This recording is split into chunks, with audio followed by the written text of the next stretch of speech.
শুভ সকাল আমার প্রিয় পরিবার, তোমরা সকলেই কেমন আছো? আশা করছি যে যেখান থেকেই আমার ব্লগটা দেখছো সকলে ভালো আছো। তোমাদের আশীর্বাদ ও ভালোবাসার সাথে নিয়ে আজকের ব্লগটা শুরু করলাম। এখন বাজে ঘড়ির কাঁটায় ঠিক সকাল 7টা। তো বন্ধুরা, উঠে কিন্তু আজকে ঝটপট করে সংসারের সমস্ত কাজে হাত দিয়ে দিয়েছি। কারণ কি বলো তো, তোমাদেরকে তো আগের ব্লগে বলেইছি যে আমরা এক জায়গায় যাব, তো সেই জায়গাটায় যাব বলে কিন্তু সকাল সকাল উঠে পড়েছি। উঠেই সমস্ত কাজ কর্ম সেরে নিচ্ছি যাতে সময়ের মধ্যে পৌঁছে যায়। আর ওই দিক দিয়ে ডোডো এখনো ওর পাপার সঙ্গে ঘুমাচ্ছে, জানো তো। তো বন্ধুরা, তাড়াতাড়ি করে ওই দিকটা ঝাড় দিয়ে দিলাম। তারপরে এদিক দিয়ে ঝাড়টা দিয়ে নোংরাটা জড়ো করে দেবো গাছের মধ্যে। আর জানো তো, আমাদের উঠানটা তো লেপা হয়েছিল কিছুদিন আগে, মানে পৌষ সংক্রান্তির দিন। তো সেই কারণে জানো তো, এই যে গোবরগুলো আছে না, এগুলো শুকিয়ে শুকিয়ে না উঠে উঠে যাচ্ছে, মানে ধুলো টাইপের হয়ে যাচ্ছে। আর এখন না ছাদ দিতে একটু অসুবিধা হবে, কিন্তু কি বলতো, যখন ছাদ দেওয়া হয়ে যায় দেখতে কিন্তু অনেকটাই সুন্দর লাগে। তো বন্ধুরা, চলো ঝাড়টা দিতে দিতে তোমাদের সুন্দর সুন্দর কিছু কমেন্টের উত্তর দেওয়া যাক। মানুষেরা ওই বোনও আমাকে কমেন্ট করেছে, খুব সুন্দর হয়েছে ভিডিওটা, আর তুমি মায়ের বাড়ি যাচ্ছ দিদি ভাই। একদমই ঠিক গো, সত্যি কথা বলতে জানো তো, যে এই কমেন্টটা দেখে না আমি সত্যি অনেকটা ভালো হলো, যে ভালো লাগলো আর কি, যে আমার কমেন্টটা দেখেও তোমার মানে একটা গেস্ট করতে কি তুমি একেবারে শিওরভাবে বলে দিলে। সত্যি কথা, কিছু কিছু মানুষের সঙ্গে এতটাই মানে আমাদের মেলামেশা হয়ে যায় না, কখন কি করছি সেটা দেখেও কিন্তু বোঝা যায়। আর সত্যি কথা, আমি ভাবতেই পারিনি যে আমি ওই কথাটা বলবো আগের ব্লগে, যে আমি কোথায় যাচ্ছি বলতে পারবে নাকি। তো বলেছো, সত্যি মানুষই আমার অনেক অনেক ভালো লাগলো বোন, অনেক অনেক ভালোবাসা জানো। আর গল্প করতে করতে এদিক দিয়ে চলে এসেছি এই বাসনগুলোকে মাজা ধোয়া করতে। আর দেখেছো, ওই গাছগুলো দেখে না সত্যি কথা আমি মুগ্ধ হয়ে যাই। আর আমি চলে এসেছি গাছে, অনেক কড়ি এসছে, সেই ফুলগুলো আর হয়তো আমি গিয়ে দেখতে পারবো না, মানে যে কটা দিন আমি থাকবো সে কটা দিনের মধ্যে ফুলগুলো সম্পূর্ণ ফুটে যাবে। তো সংসারের সমস্ত কাজকর্ম সেরে নিচ্ছি যাতে করে তাড়াতাড়ি করে যেন সেরে যেতে পারি। আর আমার মতো প্রত্যেকটা মেয়ে আছো যে বিয়ের পর বাপের বাড়িতে আসার আনন্দটাই আলাদা প্রকারের একটা আনন্দ হয়। সেই অনুভূতিটা না কাউকে বলে বোঝানোর মতো নয়। হয়তো আসছে দিনটা, আসছে যাব, এরকম একটা ব্যাপার, কিন্তু সেই দিনটা যে তখন মনে হয় কতক্ষণে বাড়ির থেকে বেরোবো, সেই জন্য জানো তো ছটফট করি।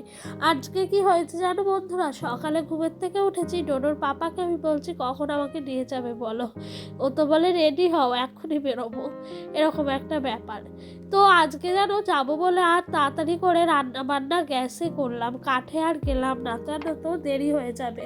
সেই কারণে কিন্তু গ্যাসে সমস্ত রান্না করে ধোয়া মাজা সব কাজ কমপ্লিট করে রেখে এসেছি। তো এই দিক দিয়ে প্রথমে আজকে বসিয়ে দেব এই যে আলু আর তোমার বেগুন দিয়ে তরকারি মতো। আজকে ডোডোর বাবাকে বলেছি বেশি কিছু নিতে হবে না, যা আছে সবজিপাতি ঘরে তাই দিয়ে কিন্তু আমি সংসারটা ভালোভাবে চালিয়ে দেবো।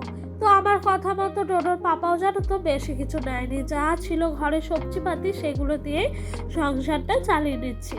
তো এদিক দিয়ে জানো তো বেগুন আর আলুটা তরকারিটা করে নিলাম, আর এদিক দিয়ে রয়েছে তোমার বাঁধাকপিটা না সুন্দর করে করার চেষ্টা করছিলাম। আর সত্যি কথা বলতে বাঁধাকপিটা এখন এত ভাল লাগে কি বলবো তোমাদেরকে। আগে জানো তো বাঁধাকপি খেতে ইচ্ছা হতো না, কিন্তু এখন এত সুন্দর করে রান্না করা হয় তো তারপরও অনেকটা সুন্দর লাগে। তো চলো তারপরে আবারও একটা সুন্দর কমেন্টের উত্তর দেওয়া যাক। তো ঝুম্পা বলেছ আমাকে অনেক দিন পর তোমার ভিডিও দেখছি, অনেক ভালোবাসা ঝুম্পা, যে অনেক দিন পর তুমি আমার ভিডিও দেখছো। এতদিন কোথায় ছিলে গো যে ভিডিও দেখোনি? তো চলো বাঁধাকপিটা হতে থাক, ততক্ষণে আমি বাড়তি কিছু কাজগুলো সামলাতে থাকি। আর ডোডো খুব দুষ্টু করছে, কারণ কি বলতো আজকে আমি ঘরের ভেতরে রান্না করছি তো বারবার চলে আসছে যাচ্ছে এরকমই করছে। তো এই দিক দিয়ে দেখেছো রান্না বান্না শেষ করে খাওয়া দাওয়া করে ধোয়া মাজা করে একেবারে চলে এসেছি আমাদের স্টেশনে। আর ডোডো তো মুখে তাকাচ্ছেই না, ওইদিকে মুখ করে তাকিয়ে আছে। ডোডোর পাপার সাথে ও খেলা করছে। তো চলো আমাদের শহরটা মানে অমৃতা কালনা স্টেশনটা তোমাদের সবাইকে একটু দেখিয়ে দিই একবার। এই দেখো অমৃতা কালনা, আর স্টেশনটাও কত সুন্দর লাগছে না? এখন কিন্তু বিকেল। আর জানো তো কি হয়েছে, টোটো যতটাই শান্ত এক এক সময় ততটাই দুষ্টু হয়। ট্রেনে কিছুতেই বসবে না, ও ট্রেনে দাঁড়িয়ে দাঁড়িয়ে যাবে। কি করব বলো, কিচ্ছু করার নাই। ও যেহেতু দাঁড়াতে চাইছে, ওকে না দাঁড় করিয়ে রেখে দিচ্ছি। বসানোর চেষ্টা করলো, বসবে না। চলে আসলাম বাড়ি, এসেই দেখি মা রান্না করেছে এই যে পুলি পিঠে, দুধ দিয়ে পুলি পিঠে। আমার যেন খুব পছন্দের এই পিঠেটা, সেই রকমভাবে মা কিন্তু বানিয়েও রেখেছে। আর এই সময় আসার আমার মেন উদ্দেশ্য কী ছিল জানো, মায়ের হাতে সুন্দর সুন্দর পিঠে খাবো। অন্য সময় হেলে শীতটা চলে যেত, পিঠেটা খেতে অতটাও ভালো লাগতো না। আর দেখেছো কত সুন্দর ঝোলটা রেখেছে, ভেতরে কিন্তু সন্দেশ দিয়ে পুলিগুলো করেছে, আর ওপর দিয়ে চুষিগুলো করে কিন্তু মা করেছে। আর এই পিঠেটাই আমি বানাতে পারি না জানো বন্ধুরা, সমস্ত পিঠে পারি কিন্তু হয়তো চেষ্টা করলে পারবো। আমার মনে হয় আমি যতটা না চেষ্টা করব তার থেকে বেশি আমার মা আমাকে সুন্দর করে করে খাওয়াবে। আর এরকমভাবে প্রত্যেকটা মেয়ে কিন্তু মায়ের বাড়ির একটা আবদার থেকেই যায়, শীতকালে এলে পিঠে এরকম একটা ব্যাপার, অন্যান্য সিজনে অন্যান্য খাবার। তো চলো খাওয়া দাওয়া হলো পিঠে। এরপরে রাতের খাবারে এসছি, মা করেছিল মাছ দিয়ে আলু দিয়ে একদম মাখা মাখা কালিয়া। রাতে গরম ভাত, আলু সেদ্ধ, শীতের দিন তো সেই কারণের জন্যই আরও করেছিল। আর তার সঙ্গে ছিল জানো তো এঁচড় দিয়ে আলু দিয়ে তরকারি, আর ছিল এদিকে তোমার ছোট মাছ দিয়ে টমেটো দিয়ে মানে ঝাল ঝাল টাইপের করেছিল। এটা কিন্তু আমার খুব প্রিয় খাবার, কাঁচা টমেটো দিয়ে।